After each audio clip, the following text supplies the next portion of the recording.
Лимфа жүйесі қан айналым жүйесінің бір бөлігі болып, венаның қызметін толықтырып отырады және ағзада бірнеше маңызды қызметтерді атқарады.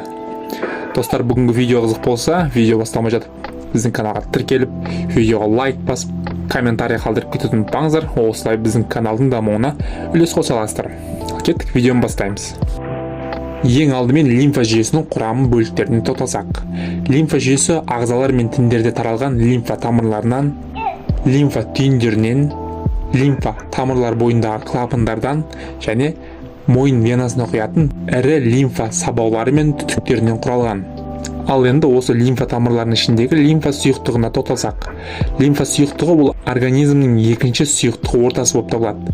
Оның түсі мөлдір, ересек адамдарда сарғыш, ал жаңа туған нәрестелерде ақ сүт түстес болады. Лимфа сұйықтығы қанның құрамынан белоктардың аз болуымен, эритроцит, тромбоциттердің болмауымен және тағы да басқа белгілердің болмауымен ерекшеленіп тұрады. Ал енді лимфа жүйесінің ерекшеліктеріне келсек. Лимфа жүйесі қан айналым жүйесіндегідей үлкен және кіші қан айналым шеңберлерінен басталмайды.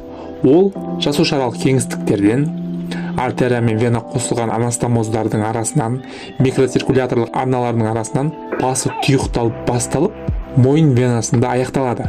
Яғни қан тамырлардағыдай шеңбер түрінде емес, бір нүктеден басталып, екінші нүктеде аяқталып, лимфа сұйықтығын тек осылай бір бағытта ғана тасымалдайды. Ал енді лимфа жүйесінің қызметтеріне тоқталсақ. Ең бірінші бұл лимфа жүйесінің пластикалық қызметі, яғни лимфа тамырлары, лимфа капиллярлары жасушалардан зат алмасудың соңғы өнімдері, тіндерден гормондарды, белоктарды, су және электролиттерді тасымалдайды. Екіншісі дренаждық, яғни сору қызметі. Лимфа жүйесі венамен қосылып, жасушааралық кеңістіктегі артық сұйықтықтарды сорып отырады. Үшінші резорбциялық қызмет, яғни сіңіру. Жасушааралық кеңістіктегі қан тамырларға өтпей қалған қалдық заттар лимфа тамырлары арқылы жалпы қан айналымға құйылады. Төртінші қызметі лимфа жүйесінің май алмасуға қатысуы. Яғни ішекте сіңірілген майлар хиломикрондар, яғни май тасушы белоктар арқылы ішекте орналасқан лимфа тамырларымен тасымалданып, қан айналымға құйылады. Бесінші иммундық қызметі. Лимфа түйіндерінде лимфоциттер түзіліп, пісіп жетіледі және сол жерде иммундық реакцияларға қатысады. Алтыншы лимфа жүйесінің тосқауылдық, яғни барьерлік қызметі. Организмге түскен әртүрлі микроорганизмдер, генетикалық тұрғыдан жат денелер, аллергендер, ісік клеткалары лимфа тамырлары арқылы сорылып, лимфа түйіндеріне келеді. Лимфа түйіндерінде фагоциттердің әсерінен жойылып, зарарсыздандырылып отырылады. Солай лимфа жүйесі иммундық жүйеге қатысады.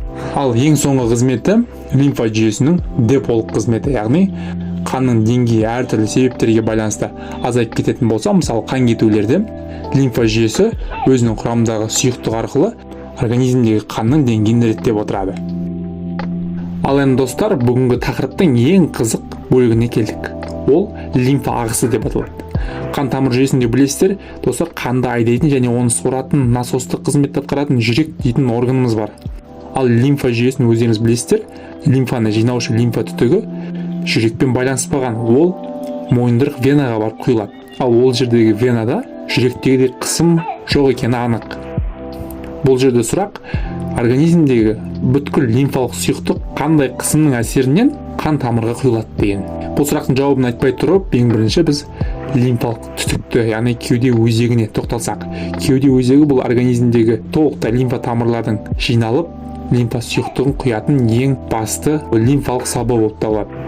Бұл сабау оң жақ және сол жақ болып бөлінеді. Сол жақ кеуде сабауы ұзындығы 30-40 см аралығында болып, бірінші, екінші бел омыртқасы тұсынан басталады. Ол организмнің оң жақ аяқ және сол жақ бөлігіндегі жасушааралық, тінаралық лимфа сұйықтықтарын жинап, сол жақ бұғана асты мойындырық венасының қосылған жеріндегі бұрышқа барып ашылады және сол жерден лимфалық сұйықтықты веналық қанға құяды. Ал оң жақтағы кеуде түтігі болса, ол өте кішкене болып, ол тек қана оң жақ бас, мойын, оң қол және оң кеуде аймағындағы лимфа сұйықтықтарын жинап, оң жақтағы бұған асты мойындырық венасының бұрышына кеп құяды. Ал енді лимфа ағысына келсек. Лимфа ағысы ең бірінші ол жасуша аралық кеңістіктегі қалдық заттардың көлемінің артуымен және сол жердегі қысымның арқасында лимфа капиллярларына сұйықтықтың түсуі. Екіншісі, мана айтып өткеніміздей, лимфа тамырларының бойында орналасқан клапандардың әсері. Ол клапандар лимфа сұйықтығының кері кетіп қалуын алдын алып отырады. Үшінші фактор бұл лимфа тамырларымен жанасып орналасқан мүшелер, органдар, тіндер. Яғни олар бұлшық ет, ішек, қан тамырлар және тағы басқа компоненттер.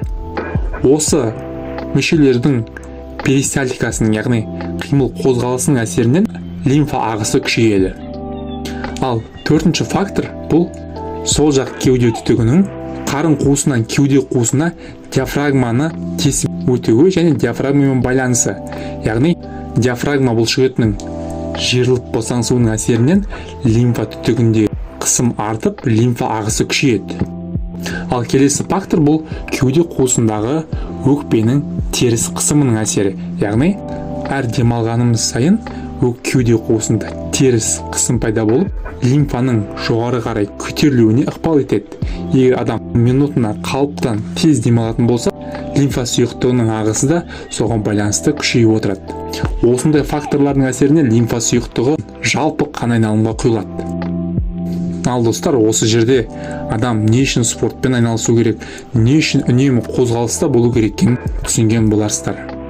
Ал достар, осымен біздің видео аяқталды. Видео ұнаған болса, лайк басып, комментарийға өз ойларыңызды жазып, каналға тіркеліп, пайдалы болған болса достарыңызға таратып қойыңыздар.